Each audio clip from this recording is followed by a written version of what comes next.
los maestros herejes vivían en la esfera de lo que se ve, en contraste con la fe. ¿Sí? Y Pablo habla de herejía, de la falsa doctrina, como era sobre el culto a los ángeles. Eso, el culto a la adoración de los ángeles no representa a Cristo, no hay salvación, no hay restauración, no hay nada. Es algo vacío. Los ángeles, una realidad, pero son espíritus que están para servirnos a nosotros, porque ese es lo que Dios eso fue la forma que Dios ellos trabajan para nosotros, porque eso fue el mandato del Señor, así lo estableció el Señor. Pero en los ángeles, en el culto a los ángeles, no hay liberación, no hay restauración, no hay santidad, no hay nada. Es un culto vacío, es un culto que no tiene nada. El verdadero, la verdad escrita en nuestra vida. Por eso dice, los maestros herejes vivían en la esfera de lo que se ve, en contraste con la fe. A ellos les gustaba tener visiones curiosas, tal insistencia en cuanto a las experiencias visuales produjo en ellos un orgullo carnal. ¿Sí? Todo esto lo llevó a vivir en la carne. Es decir, un envanecimiento motivado por la mente puesta en la carne. Cuando se comienza, como aquí los maestros herejes que estaban la adoración de los cultos, se estableció la doctrina a adorar a los ángeles, ya ahí está actuando la carne. Cuando nosotros establecemos una doctrina diferente a la doctrina de la gracia, estamos envanecidos, nuestra mente está puesta en la carne. La doctrina de la gracia es absoluta, es la realidad en la vida de las iglesias, es la realidad en la vida de cada uno de nosotros. Cuando hay una doctrina diferente, hay una mezcla del hombre con el mundo, con la carne. Su mente está puesta en la carne. Ya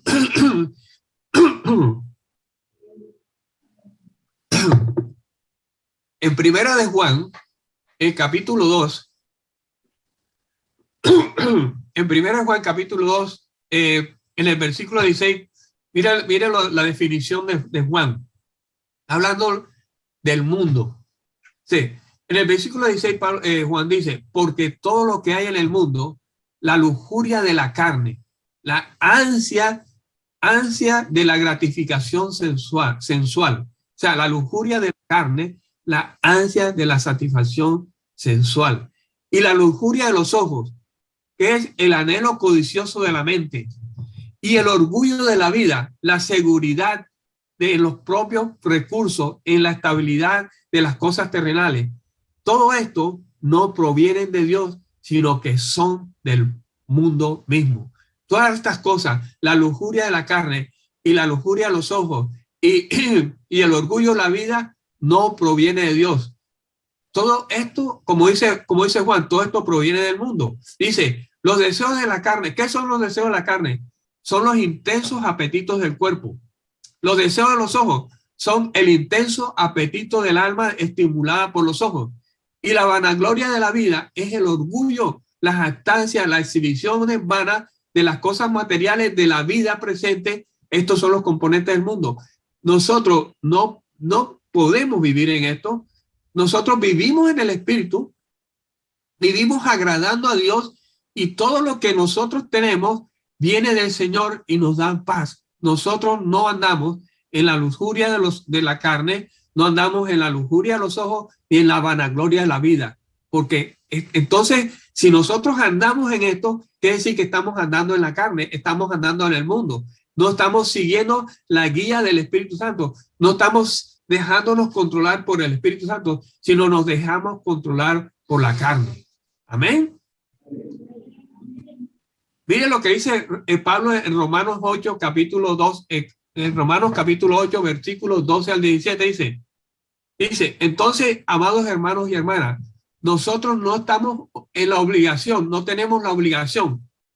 Pablo dice, nosotros no tenemos la obligación de nosotros es con el Señor, con la gracia, con el Espíritu Santo, con los frutos del Espíritu, vivir de los frutos del Espíritu, vivir en la abundancia de la prosperidad, de la presencia de nuestro Padre Celestial a través de su Hijo y de su Espíritu que está en nosotros. Dice, pero no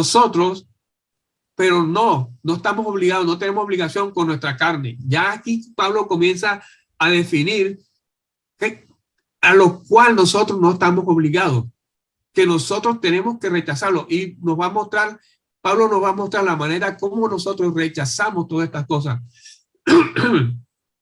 Dice, pero no con nuestra carne, no con nuestra naturaleza humana, no con nuestra mundanalidad, no con nuestra capacidad pecaminosa de vivir de acuerdo a los impulsos de la carne.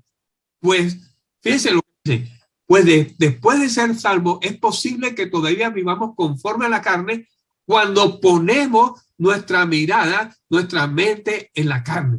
O sea, aún nosotros tenemos que morir a la carne. ¿Y cómo hacemos morir nosotros a todas estas cosas? Es a través del poder del Espíritu Santo. Fíjense, dice, pero cuando estamos en el Espíritu, andamos conforme al Espíritu, somos librados de la carne y no somos deudores de la carne. O sea, la respuesta está en qué? En nosotros, en vivir en el Espíritu, hacemos que la carne no tenga poder, no tenga autoridad sobre nuestras vidas, porque nuestra mente está puesta en el Espíritu Santo, está puesta en la palabra. Porque recuerden lo que les he dicho, el Espíritu a través de la palabra satura nuestra mente, y cuando satura nuestra mente con la palabra, transforma o cambia nuestra manera de pensar. Ya no vamos a pensar como el mundo, no vamos a actuar como el mundo, no vamos a estar involucrados en nada del mundo, sino que vamos a caminar en el Espíritu. Y cuando el Espíritu toma control, transforma nuestra alma y transforma todo nuestro ser. Y ya no vamos a ser deudores de la carne, sino que vamos a vivir en el Espíritu. Una cosa es, nosotros antes de Cristo éramos esclavos del pecado. Vivíamos esclavizados en el mundo, pero en Cristo nos hicimos esclavos de la gracia. Y cuando nosotros entramos somos esclavos de la gracia, nos sometemos a la gracia, nos sometemos al Señor, nos sometemos al Espíritu, y ya hemos muerto a la ley. Ustedes saben que la ley le da poder al pecado. Y si morimos a la ley, el pecado no tiene poder ni autoridad sobre nosotros. Nosotros, el poder y la autoridad que hay sobre nosotros es el Espíritu de Cristo en nuestras vidas. Sigue diciendo Pablo en el versículo 13, porque si están viviendo de acuerdo a los impulsos de la carne, vamos a morir.